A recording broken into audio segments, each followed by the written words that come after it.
Bismillah, walhamdulillah, wassalatu wassalam ala rasulillah. So I had a good question today from one of the students in our new Arabic class. And they said, why in the English, sometimes we see a person's name written as bin, like B-I-N, corresponding to the Arabic, the ba and the noon. And then sometimes why is it ibn, as an IBN or alif, ba, noon? Why is it sometimes bin and why sometimes is it ibn? And I said, actually, alhamdulillah, that's a great question. So I like to answer sometimes these little fun questions. So for instance, if we look at what we can call Ḥadhaf al-hamzah, or the admitting of the hamzah, wa shurutuhu, right, and its conditions. So what are the shurut or the conditions for admitting the hamzah in talking about somebody being the son of somebody else, right? So the word ibn means a son, and so does bin, but the context of when you choose to remove or omit the hamzah and when you include it, it's a short answer, right? So this video, inshallah, won't take very long. So as one of the ulama wrote, he said, an takuna ibn sifatan. So when is the first or one of the first conditions of which the alif in ibn can be omitted is when, for instance, the word son or the word ibn is functioning as an adjective. And so one simple example that he gave, he said, وَفِي أَن تَكُونَ ibn صِفَةً. He said, for instance, مثلا محمد بن عبد الله. So you take, for instance, somebody whose name is Muhammad, the son of Abdullah. And he said, هنا ibn تستخدم. Right here, ibn and the hamzah in ibn, it is functioning, as he says, sifa li Muhammad. It functions as an adjective of Muhammad because it's describing some kind of quality that Muhammad has, namely that he is the son. Right? He says, لأن Muhammad لأنه what هو Abdullah ibn Abdullah, because Muhammad is the son of Abdullah. And so he said, because it's functioning as the one of the first conditions, because it functions as an adjective, he said that لأنها توضيح, right? Because it is clarifying also. So when it functions as an adjective, it is also clarifying something about, well, who is Muhammad? Muhammad is the son of Abdullah, right?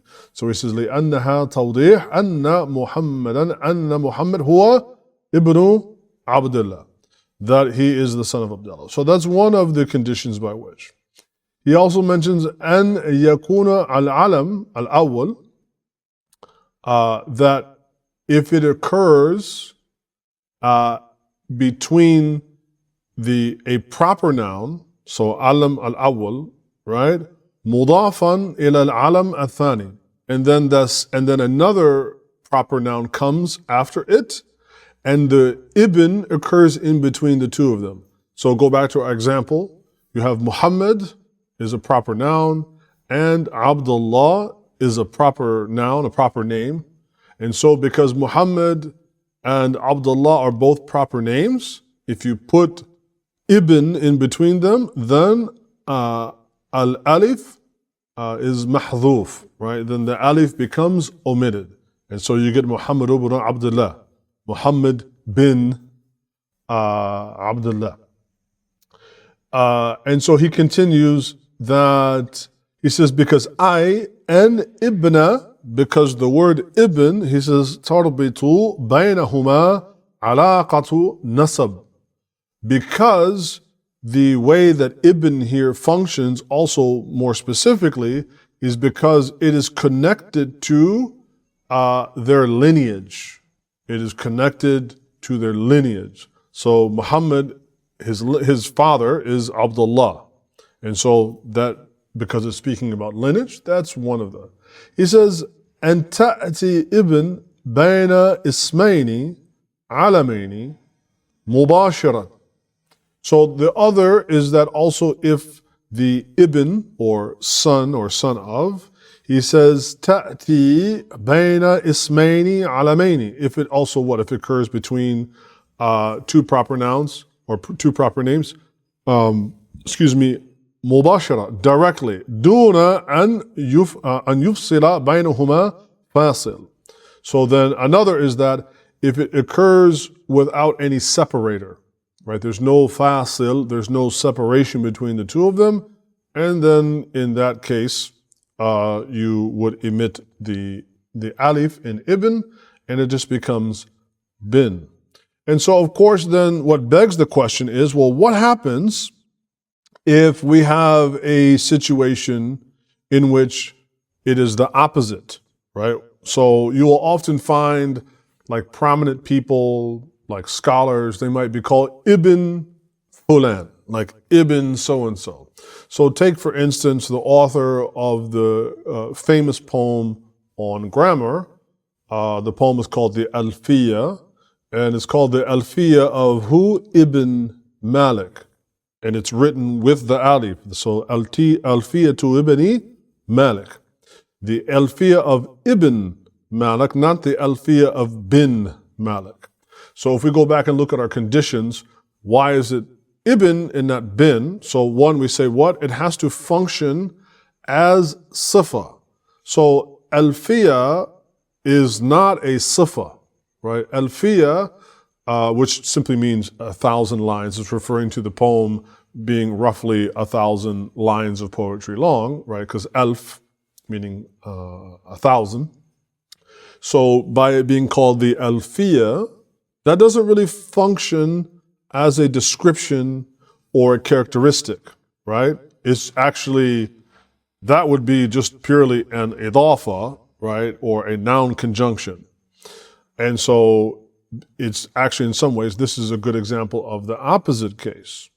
And so because it functions that way, then what we get is the ibn. Now, what is the author's actual name? So his name is actually what? Muhammad bin Abdullah bin Malik al-Ta'i al-Hayyani, or al-Jayani, right? So Muhammad ibn Abdullah ibn Malik al-Ta'i al-Jayani. So in his actual name, we have we have actually two. Actually, if you probably did his full nasab, like if you did his full lineage, it would be, bin Fulan, bin Fulan, bin Fulan, bin Fulan, right? On and on and on and on. But just even in the short part, right? There's usually two that are listed if you look at his biography, if that's something that is listed. So it was a really nice short answer. Hey, why is it sometimes ibn and why is it sometimes bin? And I say this because actually, a few years ago, there was a brother that came to me and he told me about the birth of his son. He's American and he wanted to name his son, let's just say his name was Ibrahim. So he wanted to name his son, Ahmed ibn Ibrahim. And so when he told me about this, I said, alhamdulillah, may Allah bless you and your family and your son and everything. I was like, but did you actually already write that down on the birth certificate yet? And he was like, no, we haven't written it down yet. I said, well, good, because if you really want to follow the true convention, right? Now, this is not something from Islam. This is merely from the asalib or the stylistics, the aesthetics of Arabic grammar and style. So, however, if you wanted to, keep in that convention, then he would be, Ahmed bin, and let's just say his name, I don't want to say his name in case he sees this, right? But let's just say it would be Ahmed bin Ibrahim. Ahmed ibn Ibrahim. Not Muhammad ibn Ibrahim. I said, because actually, if you said that his name was Ahmed ibn Ibrahim, there's a possible couple ways that would be literally interpreted. Is that one, he's not really your son, or there is maybe perhaps a broken gap in your lineage. But since he's obviously directly your son, then you would want him to be bin. Now, if your son grows up and becomes famous, for something, then, you could call him, ibn, this or that. And so again, going back to, the name of, for instance, of the gentleman, the scholar who wrote the Alfiya. So technically, his first name is Muhammad. His father's name was Abdullah. It was his grandfather that was named Malik. And so as a kind of laqab or a kind of, and this, this was again something that people did. They might, perhaps his grandfather was a very prominent person or somebody that did something great. And so as an honorific or whatever, that's what you became known as, even though your first name is Muhammad. So like most people today in grammar, they will know the Alfiya of Ibn Malik. And when they think of the individual, of the Musannaf that wrote the Alfiya, then when they think of this particular Nahwi, they think of Ibn Malik. They don't think of Muhammad. And so I just wanted to share both that, great question, and then secondly, that kind of funny story. So if you have any ideas about naming your kids as men and you want to follow this convention, make sure that you check and understand your grammar rules, inshallah. So, all right, that was it. Wanted to keep this one short and sweet. Inshallah, we'll see you in the next video and in the next class session. Assalamu alaikum.